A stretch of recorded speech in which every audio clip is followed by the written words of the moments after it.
तो इस मूवी में हमें पुराना जमाना दिखाया गया है जब इंसान केव्स में रहा करते थे, यानी 20,000 साल पहले का टाइम। इस मूवी में उसी जमाने में रहने वाले एक ट्राइब का जिक्र है। इस ट्राइब का लीडर बहुत ज्यादा स्ट्रॉन्ग और ब्रेव था। उसका एक 18 साल का बेटा भी था। उसका नाम केटा था, लेकिन क्योंकि वो भी छोटा था तो उसमें अपने फादर की तरह पावर नहीं थी और ना ही अभी उसे ठीक से शिकार करना आता था। लेकिन उसके फादर यानी इस ट्राइब के लीडर उसे कहते थे कि एक ना एक दिन तो तुम्हें सीखना होगा, क्योंकि तुम मेरे बेटे हो और तुम्हें मेरे जैसा बनना है। पर उस लीडर की वाइफ कहती कि मेरा बेटा भी बहुत छोटा है, इसे शिकार पर मत लेके जाएं। तो लीडर उससे कहता कि नहीं, अगर तूफान आने वाला है और सर्दियों में बाहर निकलना बहुत मुश्किल होता है, हम शिकार पर जाएंगे क्योंकि हमें अगले कुछ महीनों के लिए खाना जमा करना है। तो केटा भी हमारे साथ जाएगा। अब ये सब अपनी टीम बनाकर दूसरी तरफ निकल पड़ते हैं ताकि कुछ शिकार करें। इनको काफी टाइम लग जाता है। ये नदियाँ क्रॉस करते हैं, जंगलों में से गुजरते हैं और फाइनली एक जगह पर पहुंच जाते हैं। लेकिन ये लोग देखते हैं कि इनके सामने बहुत सारे जानवर हैं जो कि जंगली भैंसे थे। अब इस ट्राइब का लीडर इन सबको ऑर्डर देता है कि हमें बचना होगा,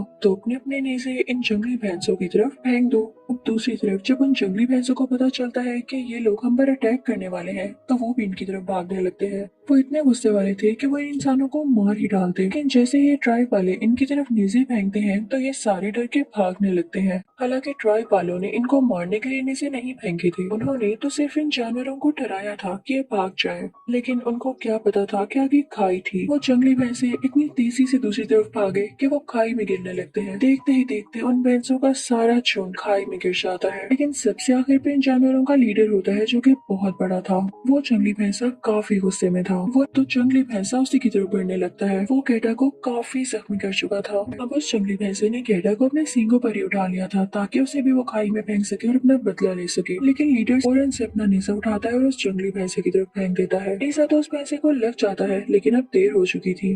केटा नीचे गिर चुका था। वो खाई बहुत ही गहरी थी। अब सीन यहीं पर कट हो जाता है और हम कुछ दिन पहले का टाइम देखते हैं, जहाँ पर ये लोग शिकार पर जाने की भी तैयारी कर रहे थे। तो ट्राइब का लीडर सब कबीले वालों से कहता है कि चलो मेरे लिए औजार बनाकर दिखाओ, कुछ ऐसे वेपन्स बनाओ जिनसे हमारा शिकार आसानी से हो सके। अब सब अपने अपने वेपन्स यानी औजार बनाने लगते हैं। केटा भी अपना औजार बनाकर अपने फादर यानी उस ट्राइब के लीडर को दिखाता है। लीडर कहता है, वाह, मेरे बेटे ने तो बहुत अच्छा वेपन बनाया। लीडर को एक और लड़के का बनाया गया वेपन पसंद आता है, तो वो बाकी कबीले वालों से कहता है कि हमें इन दोनों की पावर को और चेक करना होगा। वो अपने कबीले वालों से कहता है कि आप इन दोनों को मारें, इनकी स्ट्रेंथ चेक करें। और वो लीडर दूसरी तरफ मुंह कर लेता है क्योंकि उसके बेटे को बीमार पड़ रही थी। लेकिन उसके लिए ऐसा करना जरूरी भी था ताकि वो अपने बेटे की पावर चेक कर सकता। अब जब वो लोग मारना बंद करते हैं तो वो लीडर अपने बेटे के पास जाता है और उसे प्यार करता है। उससे कहता है कि इस फेज में भी तुम पास हुए, तुमने बहुत अच्छा किया, मैं तुमसे खुश हूँ और जल्दी तुम बाकी चीजें भी सीख जाओगे। वो अपने बेटे से कहता है कि तुम्हें शिकार पर भी बहुत अच्छा परफॉर्म करना है। अब रात हो जाती है। लीडर अपनी बीवी के साथ होता है यानी केटा की माँ के साथ। तो वो उनसे कहती है कि आप एक बार फिर सोच लें, केटा अभी बच्चा है।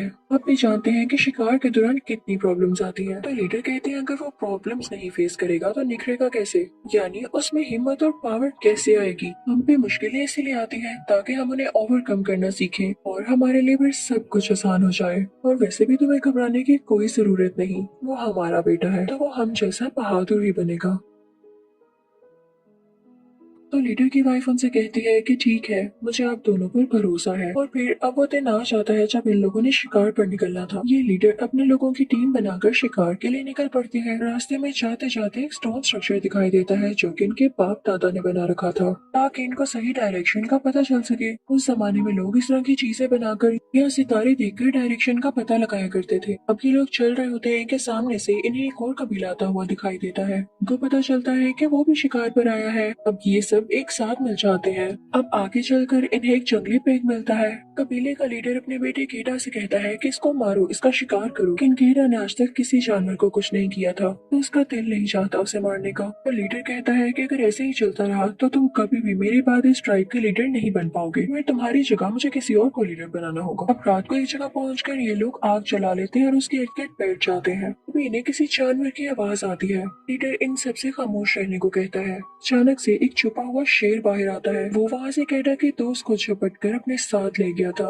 और ये सीन कैडा से बर्दाश्त नहीं होता। वो काफी डर जाता है। अब ये सब लोग उस लड़की की याद में कुछ पत्थर रखते हैं और आगे के लिए निकल जाते हैं। अब सारा दिन ये लोग मेहनत करते हैं और रात भी यहीं पर हो जाती है। आज ये सब लोग एक गार में रुके थे। अब कबीले का लीडर और उसका बेटा कैडा कार से बाहर आते हैं तो लीडर उसको उन दोनों के हाथ पर बनाई गई डिजाइन आसमान से मैच करने को कहता है, जो कि उनको रास्ता ढूंढने में मदद कर सकते थे। और फिर वो उसे अपने साथ ले जाता है और अच्छी अच्छी बातें समझाने लगता है। वो कुछ भेड़ियों को देखते हैं, लेकिन उनमें से एक भेड़िया था जो कि लहता खड़ा हुआ था और वही उनका लीडर था। तो लीडर अपने बेटे कीटा से कहता है कि देखो ये सबसे लहता है, तभी तो लीडर है। वो लीडर बहुत रोने लगता है क्योंकि उसे ये लग रहा होता है कि इतनी सख्त चोट लगने के बाद उसका बेटा जिंदा नहीं बचा होगा। वो उधर ही बैठा रहता है और अपने बेटे को आवाजें देता रहता है, लेकिन उसका बेटा उसे कोई जवाब नहीं दे रहा होता। इसी तरह रात हो जाती है। उसके कबीले वाले भी वहाँ पर होते हैं। वो सारी रात अपने बेटे को पुकारता है, उसे आवाजें देता है, लेकिन कोई फायदा नहीं होता। सब लोग समझते हैं कि केडा मर चुका है। वो लोग उसकी मेमोरी में भी वहाँ पर पत्थर रख देते हैं, जैसा कि वो किसी के मरने के बाद करते थे। अब अगली सुबह हम देखते हैं कि केडा के पास कुछ परिंदे आकर उसे नोचने लगते हैं, लेकिन तभी केडा को होश आ जाती है और वो उठकर बैठ जाता है। वो काफी डर जाता है और अपने कबीले वालों को और अपने फादर को बुलाने लगता है, लेकिन वहाँ पर कोई भी नहीं होता क्योंकि सारे वहाँ से जा चुके थे। अब वो खुद ही आहिस्ता आहिस्ता नीचे उतरने की कोशिश करता है, लेकिन वो पहाड़ ऐसा नहीं था कि उससे नीचे उतरा जा सके। फिर अचानक से वहाँ एक मिरेकल होता है और बारिश शुरू हो जाती है। जिस खाई में वो जाने वाला था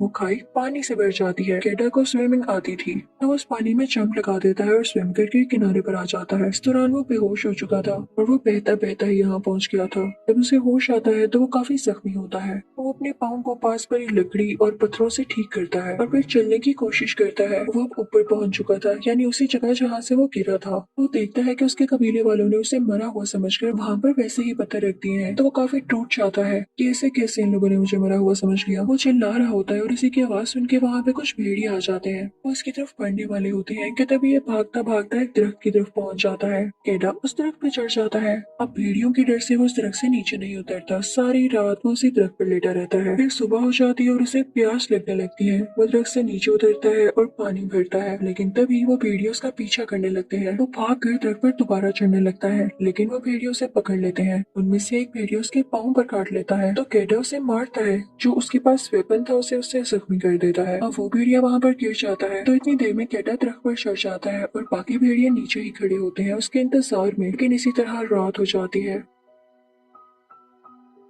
लेकिन जब केडा नीचे नहीं आता तो सारे भेड़िए वहाँ से चले जाते हैं, लेकिन जख्मी भेड़िया अभी तक वहीं पर था। पहले तो उसको लगता है कि ये भी मर गया है, लेकिन वो दर्द से चिल्ला रहा होता है। केडा जब उसको देखता है तो वो कहता है कि चलो इसकी दर्द खत्म करने के लिए मैं इसे मार ही देता हूँ। वैसे भी अगर ये जिंदा रहा तो ये मुझे मार देगा। वो उसे मारने के लिए नीचे उतरता है, लेकिन उसकी मासूम शक्ल देखता है। होते तो भेड़िए बहुत खतरनाक है, लेकिन यहाँ पर ये काफी इनोसेंट लग रहा होता है। दोनों एक दूसरे की आंखों में देखते हैं तो पता नहीं केडा को क्या फील होता है और वो इसे नहीं मारता। वो इस भेड़िया का मुंह बंद कर देता है ताकि वो इसे काटे ना, और उसे उठा के आगे चल पड़ता है। वो उस भेड़िए के साथ एक गार में आ जाता है और दोनों वहीं पर सो जाते हैं। जब अगली सुबह केडा की आंख खुलती है तो वो देखता है कि भेड़िया आराम से बैठा हुआ है, यानी वो केडा पर अटैक नहीं कर रहा। जब उस गार में रोशनी फैलती है तो केडा देखता है कि ये तो वही गार है जहाँ पे ये लोग आकर बैठा करते थे। वो बाहर जाता है, कुछ हर्ब्स लेता है और उनका मिक्सचर बना के अपने जख्म पर लगाने लगता है। केडा की नजर उस भेड़िए पर पड़ती है। उस भेड़िए को काफी प्यास लगी हुई थी तो अपने मुंह की रस्सी खुद ही खोल देता है। पहले तो वो केडा पर गुर्राने लगता है, लेकिन जब केडा उसे पानी देता है तो वो पानी पीने लगता है। केडा पर बिल्कुल भी अटैक नहीं करता। केडा को भी उस पर तरस आने लगता है। जो हर्ब का मिक्सचर उसने अपने जख्म पर लगाने के लिए बनाया था वो उस भेड़िए के जख्म पर भी लगाता है और भेड़िया भी मजे से लगवा रहा होता है, यानी अब इनमें दोस्ती शुरू हो गई थी। अब इन दोनों को भूख लगने लगी थी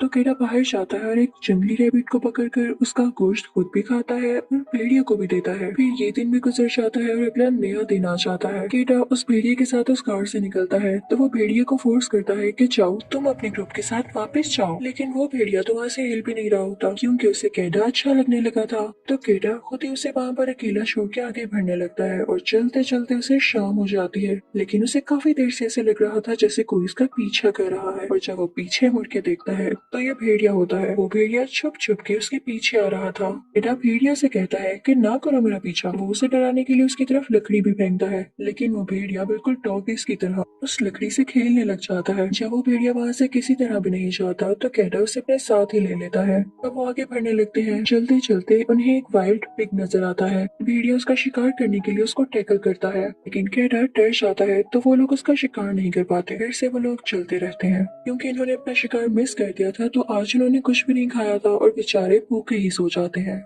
सुबह हो जाती है। फाइनली वो भेड़िया कैटा को भी शिकार करना सिखा देता है। ये दोनों खाने के लिए किसी चीज का अरेंज कर ही लेते हैं। इसी तरह से इनकी दोस्ती बढ़ती जाती है और दोनों एक साथ रहते थे। अगले दिन भी भेड़िया मछलियां पकड़ कर देता है कैटा को। कैटा उस भेड़िया से कहता है कि तुम तो बहुत अच्छे हो, मैं तुम्हारा नाम एल्फा रखता हूँ। अब हम देखते हैं कि कैटा को वहाँ से निकले हुए काफी दिन हो जाते हैं और मौसम भी चेंज होने लगता है। काफी सर्दी आ चुकी थी और स्नो फॉलिंग भी होती रहती थी। हर तरफ बर्फ ही बर्फ हो जाती है। अब हम ये भी फील करते हैं कि कैटा अब डरता नहीं था। वो खुद भी शिकार कर लिया करता था क्योंकि ये सब उसे भेड़िया ने सिखा दिया था। अब रात को कैटा और वो भेड़िया यानी अल्फा मिलकर खाना खा रहे होते हैं, लेकिन तभी वहाँ पर एक और भेड़िया आता है जो कि कुर्रा रहा होता है। कैटा क्योंकि अब डरता नहीं था तो अपना नीसा उठाता है और उसका सामना करने चाहता है, लेकिन तभी फील करता है कि ये अल्फा का ही कोई साथी है। वो अपने खोए हुए साथी यानी इस भेड़िया अल्फा को अपने साथ लेने आया था। अल्फा जब उसके साथ जाने लगता है तो वो पीछे मुड़कर कैटा की तरफ देखता है, जैसे उसे शुक्रिया कह रहा हो। उसकी आंखों से ऐसा लग रहा था जैसे उसका भी जाने का दिल नहीं है, लेकिन कैटा उससे कहता है कि तुम्हें जाना होगा। कैटा समझ सकता था कि अपनी फैमिली से दूर रहने का गम और दुख कितना ज्यादा होता है, तो वो अल्फा को भी उसकी फैमिली के पास भेज देता है। लेकिन जैसे ही अगला दिन होता है तो कैटा अपने दोस्त अल्फा को बहुत मिस करने लगता है, क्योंकि वो इतने दिन उसी के साथ तो रहा और उसी ने उसको शिकार करना सिखाया।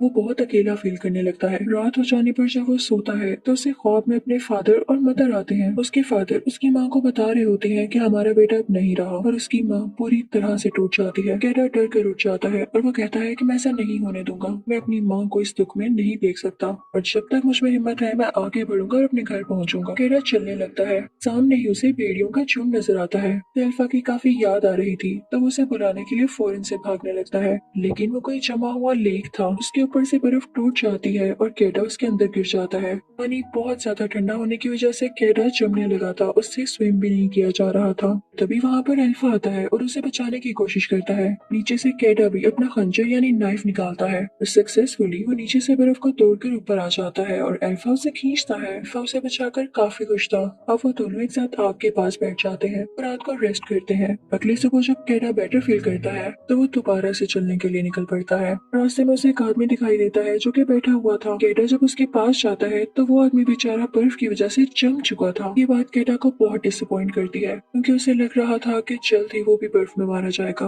लेकिन अल्फा भी उसकी गोद में सर रख लेता है, जैसे वो उसे कन्विंस कर रहा हो कि तुमने हिम्मत नहीं हारनी। बिल्कुल उसके साथ ही रहता है और उसकी बॉडी के साथ लग जाता है ताकि उसे गर्मी मिले। कितना क्यूट भेड़िया था ये। तो कैटा कुछ हिम्मत करता है। जो आदमी मर चुका था वो उसके घर से कुछ कपड़े लेता है और फिर वो दोनों आगे बढ़ने लगते हैं, लेकिन तभी उनके पीछे जंगली जानवर पड़ जाते हैं और वे कार में आकर छुप जाते हैं। लेकिन अल्फा वहाँ कुर्राने लगता है। का मतलब ये था कि केव में कोई जंगली और खतरनाक जानवर था। ऐसा ही होता है, वो एक ब्लैक पैंथर होता है। वो आकर उन पे हमला करने लगता है, लेकिन अल्फा फौरन से उसके सामने जाकर उससे लड़ने लगता है। अल्फा काफी जख्मी हो चुका था। कैटा के पास जो तीर कमान था यानी बो और एरो, वो उसे शेर पर शूट कर देता है, जिससे शेर जल्द ही मारा जाता है। कैटा को बहुत बुरा लग रहा होता है कि अल्फा बेचारा मेरी खातिर इतना जख्मी हो गया। उसके जख्मों को ठीक करता है और उसका शुक्रिया अदा करते हुए कहता है कि मैं और तुम हमेशा साथ रहेंगे। फिर वो दोनों दोबारा से निकल पड़ते हैं, लेकिन यहाँ पर स्नो फॉलिंग स्टार्ट हो चुकी थी और वो बेचारा भेड़िया भी काफी जख्मी था और चल नहीं पा रहा था। तो कैटा उसे भी अपनी गोद में उठा लेता है। दोनों बर्फ किसी तूफान में चल रहे थे। दोनों को शदीद भूख लग रही थी क्योंकि इन लोगों ने खाना ही नहीं खाया था। वो दोनों वहीं सो जाते हैं। कैटा को एक और ख्वाब आता है, इसमें वो अपने पेरेंट्स को देखता है। तो वो उठ के कहता है कि नहीं, मैं हिम्मत नहीं हारने वाला, मैं जरूर अपने घर जाऊंगा। चलता रहता है और फाइनली उसका घर आ चुका था। कबीले वाले और उसके पेरेंट्स काफी उदास बैठे हुए थे। केटा ने उस भेड़िए को अपनी गोद में ही उठाया हुआ था। जब लीडर ये देखते हैं कि मेरा बेटा आ चुका है तो वो फौरन उसके पास जाते हैं।